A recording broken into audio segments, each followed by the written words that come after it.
Okay, so here's the deal. I'm not going to tell you to not buy the Samsung Galaxy Z Fold 5 because I think it is one of the best phones in the market right now, if not the best foldable you can get. But there are some cons to using it. And I'm going to go over the 5 cons that I've experienced after having this phone for like the last 2 or 3 weeks. And I've been using it every single day. And the first con is that it is heavy. I was actually surprised how heavy this phone is. And even though it's really cool, to take out of your pocket, open up, especially if you're out in public at a restaurant or a sport bar or whatever like that, it is going to weigh you down. I've thrown this phone in my back pocket and I notice it's there. I mean, we all notice our phones are there, but this thing, it's beefy. So be aware that if you decide to get it, it's heavy.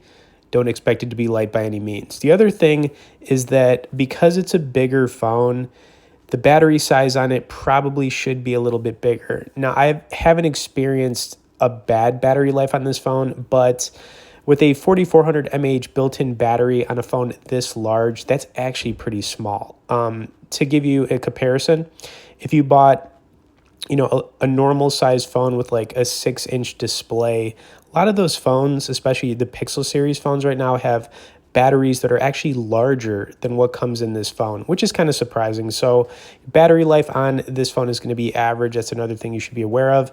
Obviously, the third con is that it's super expensive. You're looking at spending well over $1,000, even if you get some trade-in deals. And actually, I'll link up some of those below if you want to check out some deals for this phone right now. You're still going to be spending $1,000. So yeah, you can get the price down, but it's still expensive.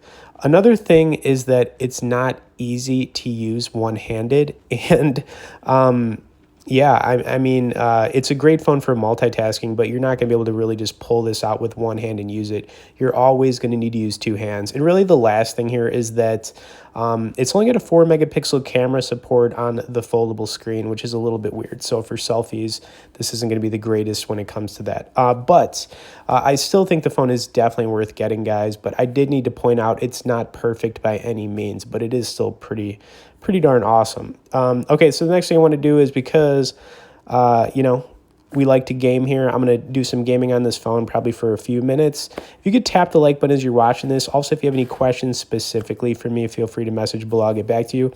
But for now, let's run it.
afraid your path ends here. Supreme victory!